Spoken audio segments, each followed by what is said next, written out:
Patna high court की तरफ से शिक्षकों के सरप्लस ट्रांसफर को लेकर बड़ा फैसला दिया गया है। इसमें कहा गया है कि इस मामले में अब यथास्थिति बनी रहेगी, यानी जो जहां हैं वहीं रहेंगे। यानी जिन भी शिक्षकों का ट्रांसफर होना था या फिर इसे लेकर जो आदेश जारी हुआ था उसे अब रद्द कर दिया जाएगा। टीचर जहां ड्यूटी पर तैनात हैं वो फिलहाल अगले आदेश तक वहीं रहेंगे। जस्टिस अजीत कुमार के सिंगल बेंच ने एक याचिका पर सुनवाई करते हुए फैसला सुनाया।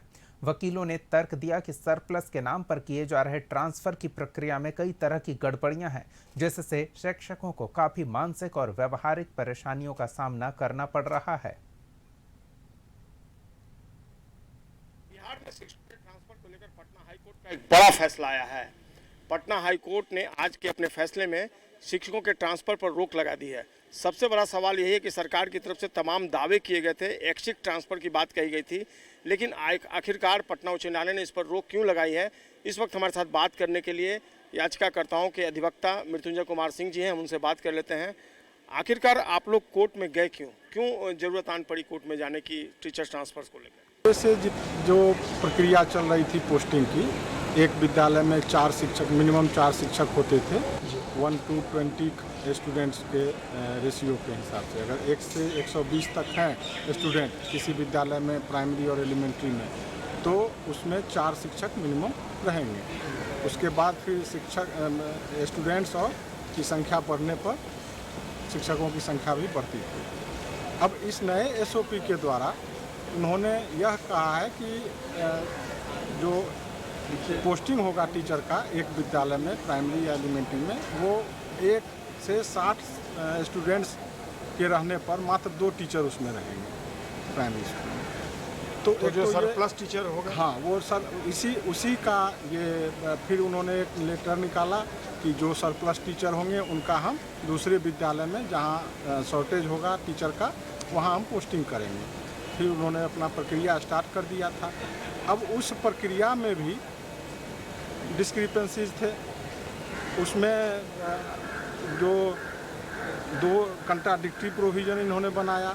एक जगह कह रहे हैं कि 5 साल से ऊपर वाले जो हैं उनको ट्रांसफ़र किया जाएगा, फिर दूसरी तरफ कह रहे हैं जो 5 साल से कम वाले हैं उनका ट्रांसफ़र किया जाएगा। तो ये कंट्राडिक्टरी प्रोविज़न था और इन सब बातों को ध्यान रखते हुए हम लोगों ने माननीय न्यायालय से प्रेयर किया कि इसको तत्काल कम से कम स्थगित रखा जाए। इसमें एक चीज़ मैं क्लियर कर देना चाहूँगा कि ऑर्डर, ये जो ऑर्डर है आज का, वो ऑर्डर इन रेम है या ऑर्डर इन पर्सोनेम है, यानी ऑर्डर सिर्फ पिटिशनर के लिए हुआ है या सबके लिए हुआ है, यह आदेश आने के बाद क्लियर हो पाएगा। अच्छा, तो इसमें कितने पिटिशनर हैं? इसमें मोर देन 40 पिटिशनर थे, 50 अबाउट थे। जी। तो अब ये कब तक क्लियर हो जाएगा? शाम में आ जाएगा ऑर्डर जी, शाम में या कल तक ऑर्डर आ जाएगा तो क्लियर हो जाएगा। तो फिलहाल राहत मिली है जो पिटिशनर, अगर मान लिया जाए कि जो पिटिशनर है उनको एक राहत मिली है? उनको राहत मिली है। और अगर ऑर्डर इन पर्सोनेम होगा, सिर्फ पिटिशनर को मिला होगा, तो फिर जिन लोगों को इससे दिक्कत है वो लोग कोर्ट आएंगे इस ऑर्डर के लाइट में, उनका भी। फिलहाल कोर्ट ने इसको क्लियर नहीं किया है। सुनवाई के दौरान माननीय न्यायालय का भी इसमें कोई मंतव्य नहीं आया कि जो पिटिशनर है कि उनको राहत मिलेगी या जो नॉन पिटिशनर। उस पर कोर्ट में ओरल जो ऑर्डर हुआ है जी, उसमें बहुत क्लियर नहीं ऑर्डर हुआ था। तो इसलिए जब रिटन में ऑर्डर आ जाएगा, ऑर्डर जब प्रोनाउंस हो जाएगा, तभी वो क्लियर हो पाएगा ये ऑर्डर इन रेम है या ऑर्डर इन पर्सन। मामले की अगली सुनवाई के लिए 4 सप्ताह के बाद रखने का ऑर्डर हुआ है। पूरा नाम क्या हुआ अपना? मृत्युंजय कुमार। मृत्युंजय कुमार, अधिवक्ता पटना उच्च न्यायालय। फिलहाल इन्होंने कहा है कि जो कोर्ट का आदेश आया है वो पिटिशनर के लिए या नॉन पिटिशनर के लिए क्लियर हो जाएगा।